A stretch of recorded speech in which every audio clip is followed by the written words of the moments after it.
Hello friends, welcome to my channel excellent coaching. Personality factors की बात कर रहे थे स्ट्रेस से रिलेटेड। तो हमने ये डिस्कस भी किया था कि कुछ पर्सनालिटीज़ होती हैं ऐसी जो बहुत जल्दी ही स्ट्रेस में आ जाते हैं। कुछ ऐसे पर्टिकुलर टाइप के लोग होते हैं, उनके ट्रेट्स ऐसे होते हैं कि वो बहुत जल्दी घबरा जाते हैं। कोई नई सिचुएशन हो या कहीं काम ज़्यादा बढ़ गया हो या प्रेशर ज़्यादा बढ़ गया हो, तो उसमें वो बहुत जल्दी स्ट्रेस के अंदर आ जाते हैं। और कभी कभी ऐसा भी होता है कि कोई सिचुएशन ऐसी होती है कि किसी के लिए बहुत पॉजिटिव हो सकती है, किसी के लिए बहुत नेगेटिव हो सकती है। तो पर्सनालिटी का जो हमारी जो टाइप ऑफ पर्सनालिटी है, उससे भी बहुत ज़्यादा फ़र्क पड़ता है कि हम लाइफ में कितना स्ट्रेस लेते हैं। तो इसी के आगे टाइप्स हम आज डिस्कस करेंगे, जिसमें मेनली दो टाइप्स हैं। एक है टाइप ए और एक है टाइप बी। जैसा आपको यहाँ पे दिख रहा है, दो टाइप की पर्सनालिटीज़ होती हैं। और टाइप ए में आपको, जैसे अगर देखो आप इस ग्राफ को ध्यान से, तो हेल्दी वाले लोग टाइप ए में कम दिख रहे हैं और टाइप बी में हेल्दी पर्सनालिटी ज़्यादा है एज कम्पेयर टू जिनको हार्ट डिसीज़ है। तो ऐसा क्या है कि हमारे कौन सी हमारी टाइप होती है और ऐसा क्यों है कि टाइप ए में अगर हम हैं तो हार्ट डिसीज़ की रिस्क हमें ज़्यादा है। तो देख लेते हैं ये टाइप ए और टाइप बी क्या चीज़ है। 1974 में मेडिकल डॉक्टर्स थे, मेयर फ्रीडमैन एंड रे रोजनमैन। उन्होंने एक बुक पब्लिश की थी, type A behaviour and your heart. और वो बुक उन्होंने किस हिसाब से लिखी थी, क्योंकि उन्होंने स्टडीज़ करी थी, कम से कम 3 डिकेड्स ऑफ रिसर्च, मतलब इतने साल उन्होंने स्टडी करी थी अपने। और उन्होंने फाइनली ये डिसाइड करा था, अपनी स्टडी का कंक्लूजन निकाला था कि बेसिकली सारे लोग ना दो अलग अलग टाइप की पर्सनालिटी में डिवाइडेड होते हैं। और उन्होंने ये इन दोनों टाइप की पर्सनालिटी को नाम दे दिया टाइप ए और टाइप बी। अब टाइप ए कौन सी है, अगर आप किसी को इमेजिन करोगे तो आप, मैं जो आपको बताऊंगी जो ट्रेट्स होते हैं टाइप ए के, तो आप उसको इमेजिन करना कि क्या आप ऐसे किसी पर्सन को जानते हो या आप खुद ऐसे हो जो आप टाइप ए में आ रहे हो। जैसे जो वर्कोहॉलिक्स होते हैं, वर्कोहॉलिक्स क्या मतलब होता है, जो हमेशा काम ही करते रहते हैं पूरा दिन। वो बहुत कॉम्पिटिटिव होते हैं, उनको बहुत ज़्यादा हर चीज़ में कंपटीशन फील होता है, उनको लगता है हमें हर चीज़ में आगे रहना है। बहुत ज़्यादा एम्बिशियस होते हैं, एम्बिशन मतलब हर चीज़ में अपने आप को एक गोल सेट कर लेते हैं कि हमें वो गोल अचीव करना है, एम्बिशियस होते हैं। हेट टू वेस्ट टाइम, उन्हें टाइम वेस्ट करना बिल्कुल अच्छा नहीं लगता है। ईजिली अनॉयड, बहुत जल्दी अनॉयड हो जाते हैं, गुस्सा हो जाते हैं। they feel a constant sense of pressure and have a strong tendency to try to do several things at once। वो कोशिश करते हैं कि एक ही बार में बहुत सारी चीज़ें एक साथ कर लें। उनको हमेशा ये लगता है कि टाइम की कमी है, तो बहुत सारी चीज़ें एक साथ कर ले। और एक हाइपोथेटिकल प्रेशर उनके माइंड में हमेशा रहता है कि टाइम कम है, हमें काम ज़्यादा करना है, टाइम कम है, उस हिसाब से। जबकि काम वो उतना ही कर रहे होते हैं जितना बाकी लोग कर रहे होते हैं। ये लोग सक्सेसफुल होते हैं क्योंकि इनकी आदत होती है, वर्कोहॉलिक्स होते हैं, सक्सेसफुल होते हैं, लेकिन फ्रीक्वेंटली ये अनसेटिस्फाइड रहते हैं। इनको अपनी सक्सेस अच्छी नहीं लगती है, ये अनसेटिस्फाइड रहते हैं। They always seem to want to go faster and do more, मतलब और ज़्यादा कर सकें और ज़्यादा अचीव कर सकें, ये इनके अंदर एम्बिशियस होते हैं बहुत ज़्यादा। तो typically type A find it's difficult to relax and do nothing. मतलब ये ऐसे लोग होंगे जो इनको आप कभी भी रिलैक्स करते हुए नहीं देखोगे, कभी भी आपको ऐसे बैठ के मूवी इंजॉय कर रहे हैं या बैठ के रिलैक्स कर रहे हैं वैसे नहीं दिखेंगे आपको। और इवन अगर ये वेकेशन पे भी जाएंगे तो ये अपना काम अपने साथ लेके जाएंगे, गाड़ी में भी जाएंगे तो फ़ोन पे बात करते हुए जाएंगे। तो इस टाइप की पर्सनैलिटी अगर आपको इमेजिन कर पा रहे हो, कोई आपने देखी है, तो वो टाइप ए में आती है। अब ऐसा नहीं है कि ये लोग काम ज़्यादा कर रहे होते हैं या ये लोग इनके ऊपर प्रेशर ज़्यादा होता है। काम उतना ही हो सकता है, प्रेशर उतना ही हो सकता है जितना दूसरी पर्सनालिटीज़ के पास है जो टाइप बी में आती हैं। लेकिन इनकी इनकी एक आदत होती है कि बहुत ज़्यादा अपने आप को बिजी दिखाना और बहुत अपने आप को एक हेक्टिक शेड्यूल में हमेशा बांध के रखना। In 1961, Western Collaborative Group study assessed 3,500 men followed them for 8 years. Participants were asked to agree or disagree with the statement. अब इस तरह के लोगों की अगर स्टडी करेंगे तो उनसे किस तरह के क्वेश्चन पूछेंगे, जैसे I can relax without guilt. अब I can relax without guilt मतलब जब मैं रिलैक्स करता हूँ तो मुझे गिल्ट की फीलिंग नहीं आती कि मैं टाइम वेस्ट कर रहा हूँ। तो अगर कोई टाइप ए पर्सनालिटी होगा तो वो इस चीज़ को कहेगा नो, आई मतलब मैं जब रिलैक्स करता हूँ तो मुझे गिल्ट फील होता है। और इसके ऑपोजिट होते हैं टाइप बी पर्सनालिटी।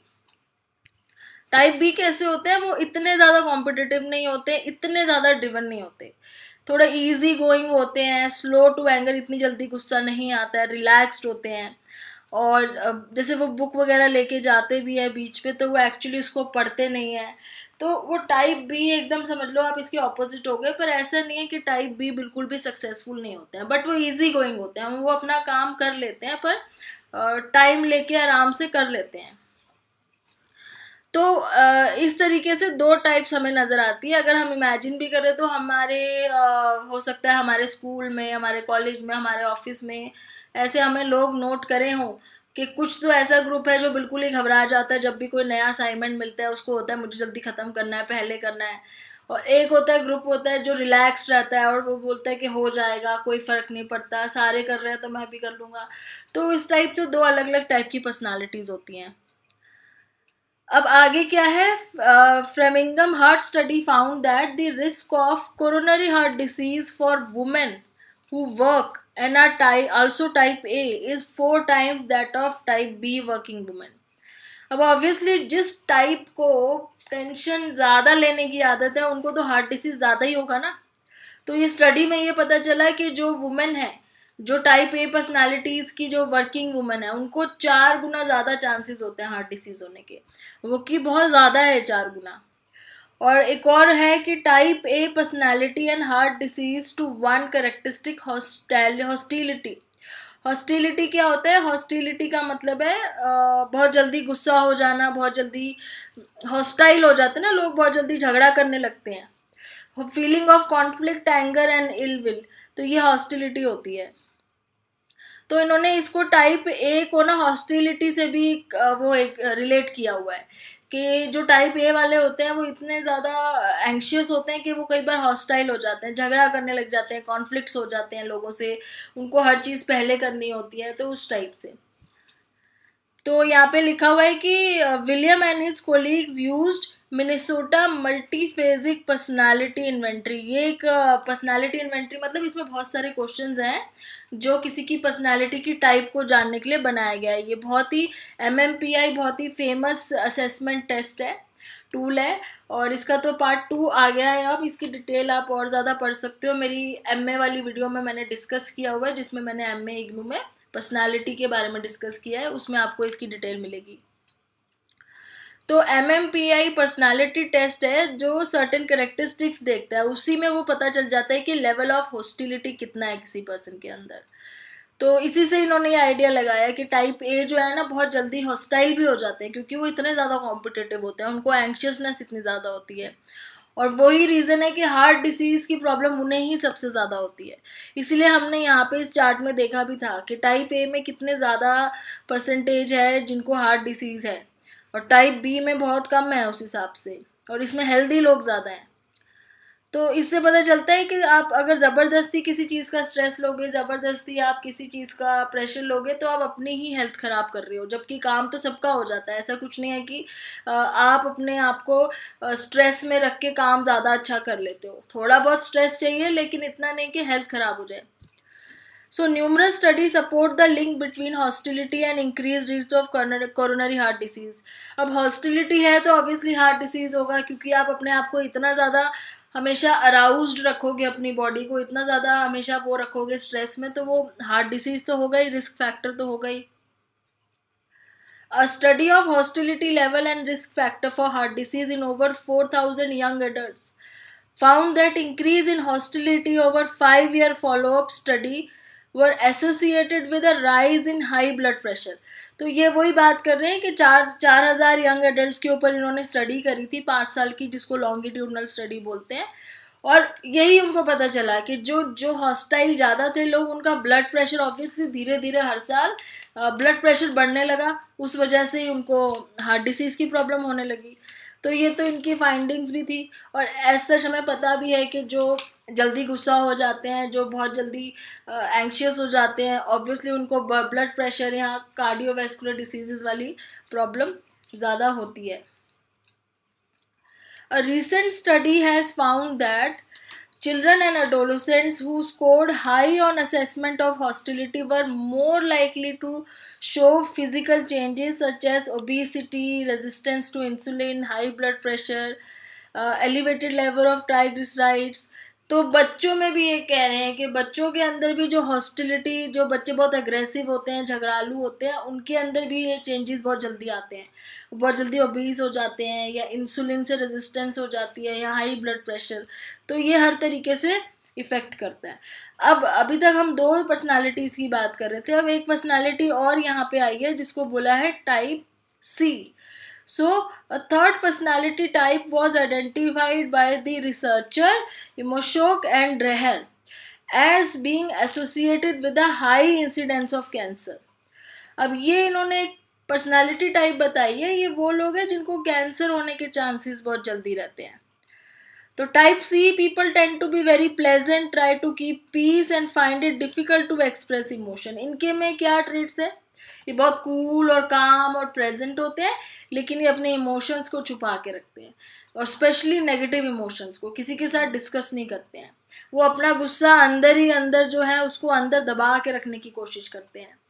उससे क्या होता है, उससे अगर आप अपने आप को अंदर ही अंदर किसी चीज़ को दबा के रखोगे तो ऑब्वियसली वो चीज़ कल को आपकी बॉडी को बहुत ज़्यादा हार्म करेगी. So they are often lonely and these personality characteristics are strongly associated with cancer. और लोनली हो जाते हैं क्योंकि वो अपने जब आप फ्रेंडशिप करते हो किसी से तो मेनली आपकी फ्रेंडशिप आपके इमोशंस के ऊपर बेस्ड होती है. तो जब आप अपने इमोशंस एक्सप्रेस नहीं करते हो, लोनली रह जाते हो, तो फिर वो चीज़ें इफ़ेक्ट करती है आपको. Just as stress of hostility puts cardiovascular system of type A people at greater risk, the internalized negative emotion of type C personality may increase the level of harmful stress hormone, weaken the immune system and slow recovery. ये कह रहे हैं कि जैसे type A में हमने देखा कि हॉस्टिलिटी और स्ट्रेस की वजह से उनको कार्डियोवैस्कुलर डिसीज होते हैं, सेम इसी तरीके से अपने इमोशंस को, नेगेटिव इमोशंस को इंटरनलाइज करना, अंदर ही अंदर दबा के रखने से टाइप सी पर्सनालिटी को बहुत ज़्यादा चांसेस होते हैं कि उनका इम्यून सिस्टम स्लो हो जाए, क्योंकि हार्मफुल स्ट्रेस हार्मोन रिलीज होते हैं और वो इम्यून सिस्टम को स्लो कर देते हैं. उस वे में कैंसर होने के चांसेस ज़्यादा रहते हैं. A word of caution here, personality type theory have come under criticism in recent years. Many consider them to be too simplistic. Many people would not fall easily into one type of another. तो अब जैसे कि हम ऊपर जितनी भी हमने 3 पढ़ी, हम हमें ये लगेगा सोच के कि ज़रूरी थोड़ा ना कि हम टोटली टाइप ए में आ जाएं या टोटली टाइप बी में आ जाएं. तो यही चीज़ कुछ लोगों ने बोली कि जो टाइप्स में डिवाइड किया हुआ है पर्सनालिटी को, ज़रूरी नहीं है कि सारे लोग उन कैटेगरीज में फिट बैठ जाएं. ऐसा हो सकता है कि कुछ टाइप ए में कुछ लोग ऐसे हों जो टाइप ए से उनके मैच कर रहे हों और कुछ चीज़ें टाइप बी से मैच कर रही हों, या कुछ चीज़ें टाइप सी से मैच कर रही हों. तो थोड़ा थोड़ा हम हर किसी से मैच कर सकते हैं. तो ये चीज़ बिल्कुल भी ज़रूरी नहीं है कि हर कोई पर्टिकुलरली एक टाइप ए में ही आएगा. कुछ लोग आ सकते हैं, ऐसा नहीं है कि बिल्कुल ही कुछ लोग नहीं होते, लेकिन कभी कभी हमारे अंदर हर तरह की चीज़ों का मिक्सचर होता है. इसीलिए आगे जाके ये टाइप थ्योरी वाला जो कॉन्सेप्ट है ना, ये धीरे धीरे चेंज होके ट्रेट थ्योरी में चेंज हो गया था कि हमारे अंदर अलग अलग ट्रेट्स हो सकते हैं. तो ये चीज़ हमने पर्सनालिटी वाले चैप्टर्स में डिस्कस करी हुई है. तो टाइप ए पर्सनालिटी, इसमें many characteristics of type A personality, जैसे यहाँ पे लिखा हुआ है कि बाद में जाके बोला जाता है कि न्यूरोटिसिज्म के ऊपर जो है बिग 5 हमने पढ़ा हुआ है ना, बिग 5 फैक्टर्स वाला, कि उसमें बताया था कि टाइप नहीं होते लेकिन बिग 5 फैक्टर्स होते हैं जिसके हिसाब से हमारी पर्सनालिटी जो है वो बनी होती है. तो टाइप ए को न्यूरोटिसिज्म से कंपेयर किया हुआ है कि जैसे जिनको चिंता करने की आदत ज़्यादा होती है, मूडी होते हैं, इमोशनली इंटेंस होते हैं. तो इस टाइप से इनको बोला कि टाइप थ्योरी जो है इसको क्रिटिसाइज किया हुआ था. अब इसके बाद आगे आया हार्डी पर्सनालिटी. हार्डी पर्सनालिटी क्या है? हार्डी पर्सनालिटी सुनने में जैसे आपको लग रहा है कि बहुत हार्ड टाइप के लोग होंगे, तो देख लेते हैं. Not all type A people are prone to heart disease. Some people actually seem to thrive on stress instead of letting stress wear them down. तो सब लोग कह रहे हैं ऐसा नहीं है कि हर किसी को स्ट्रेस से हार्ट डिसीज हो जाता है. बहुत लोग ऐसे होते हैं जो स्ट्रेस को झेल जाते हैं और स्ट्रेस को अपने आप को ख़राब नहीं होने देते स्ट्रेस की वजह से, उन लोगों को बोलते हैं हार्डी पर्सनालिटी, जिसको शॉर्ट में आप टाइप एच भी बोल सकते हो। मतलब ये वो लोग हैं जो स्ट्रेस को झेल लेते हैं, वो सफ़र नहीं करते हैं, उनके ऊपर स्ट्रेस का कोई बुरा असर नहीं होता है, वो कंट्रोल कर लेते हैं स्ट्रेस को। तो सुजैन कोबासा ने इनको टाइप एच नाम दिया था। एंड हॉस्टाइल लिखा हुआ है कि type A people and other who suffer more ill effects due to stress in 3 ways. Hardy people have a deep sense of commitment to their values. अब हार्डी पीपल का मतलब ये नहीं हुआ कि आप उनको कुछ भी बोलोगे तो उनको फ़र्क नहीं पड़ेगा, वो वाले लोग नहीं हैं ये वो लोग हैं जो अपनी लाइफ को इस तरीके से प्लान्ड वे में करके रखते हैं कि कभी भी कोई ऐसी सिचुएशन आए तो उसको हैंडल कर पाए। मतलब जैसे वो एक डीप सेंस ऑफ कमिटमेंट होती है उनकी अपनी वैल्यूज़ और बिलीफ से, मतलब कोई और चीज़ सुन के घबरा नहीं जाते, उनको पता है कि उन्होंने क्या करना है। अपनी सेंस ऑफ आइडेंटिटी उनकी क्लियर होती है, उनके काम से उनकी कमिटमेंट होती है, उनकी फैमिली से उनकी कमिटमेंट होती है। तो ऐसा नहीं है कि कभी कुछ आया और वो घबराना शुरू हो गए। क्यों नहीं घबराते? क्योंकि उन्हें पता है, उनको क्लैरिटी है कि उन्हें क्या करना है। ऐसे ही hardy people also feel that they are in control of their life. वो अपनी लाइफ को मोस्टली कंट्रोल करके रखते हैं। उन्हें लगता है कि उन्हें लगता है क्या है, वो एक्चुअली में वो प्लान करके रखते हैं कि उन्होंने क्या करना है आगे जाके, तो अपनी लाइफ को वो अपने तरीके से चलाते हैं। Hardy people tend to interpret events in primary appraisal differently than people who are not hardy. So when things go wrong, they do not see frightening problem to be avoided, but instead a challenge.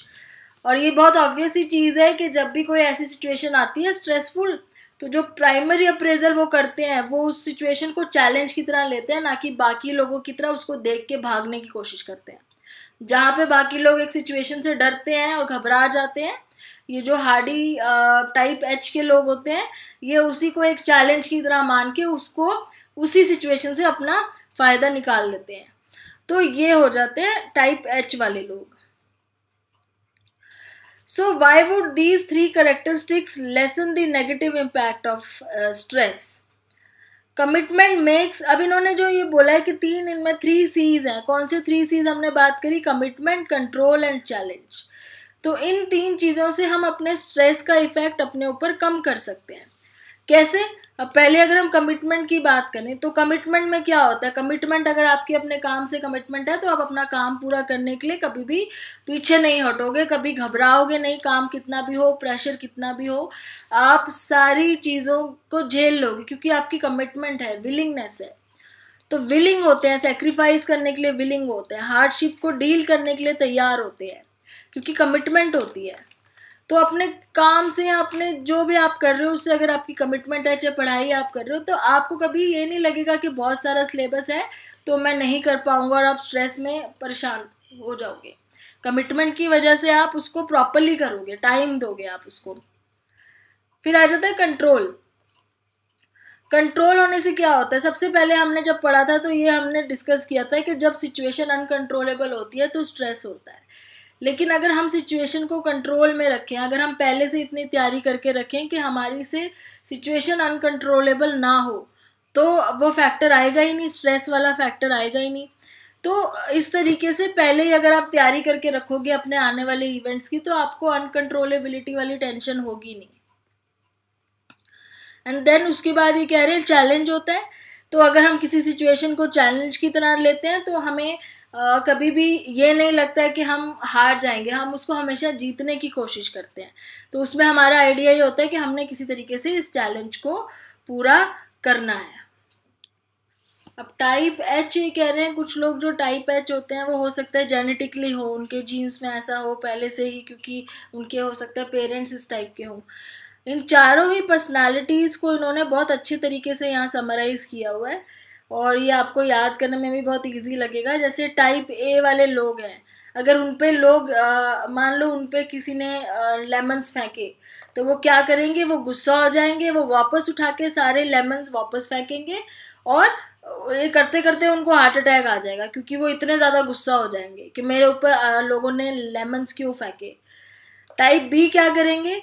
वो सारे lemons इकट्ठे करेंगे, उसका lemonade बनाएंगे, नींबू पानी बनाएंगे और आराम से रिलैक्स होके उसको पी लेंगे। टाइप सी वाले क्या करेंगे, ये वो लोग होंगे जो अंदर ही अंदर घुटते जाएंगे और एकदम ही अंदर उदास हो जाएंगे क्योंकि लोगों ने उनके ऊपर लेमन फेंके, और वो छुप जाएंगे, जाके कहीं बैठ जाएंगे कोने में, और इस वजह से अंदर ही अंदर से उनकी इम्यून सिस्टम खत्म हो जाएगा। और टाइप एच वाले क्या करेंगे, जो कि सबसे बेस्ट है, कि वो लेमन्स को उठाएंगे, लेमनेड बनाएंगे और खुद नहीं पिएंगे, उसको बेचेंगे और उसको बिजनेस बना लेंगे। तो टाइप एच वाले ने क्या किया, वो जो स्ट्रेसफुल सिचुएशन आई उसको अपॉर्चुनिटी में चेंज कर दिया। तो ये चार जो इन्होंने अलग तरीके से समझाया हुआ है, आपको एक मेटाफर के थ्रू समझाया हुआ है, 4 पर्सनालिटी टाइप्स, ये बहुत अच्छे तरीके से समझाइए। आप इन्हीं चारों लाइंस को याद रख लोगे तो आपको समझ में आ जाएगा कि अलग अलग टाइप की पर्सनालिटी किस तरीके से रिएक्ट करते हैं। तो आगे की पर्सनालिटीज़ जो हैं आगे नेक्स्ट वीडियो में अब चलेंगे, उसमें डिस्कस करेंगे ऑप्टिमिस्टिक और पेसिमिस्टिक्स के बारे में। Thanks for watching.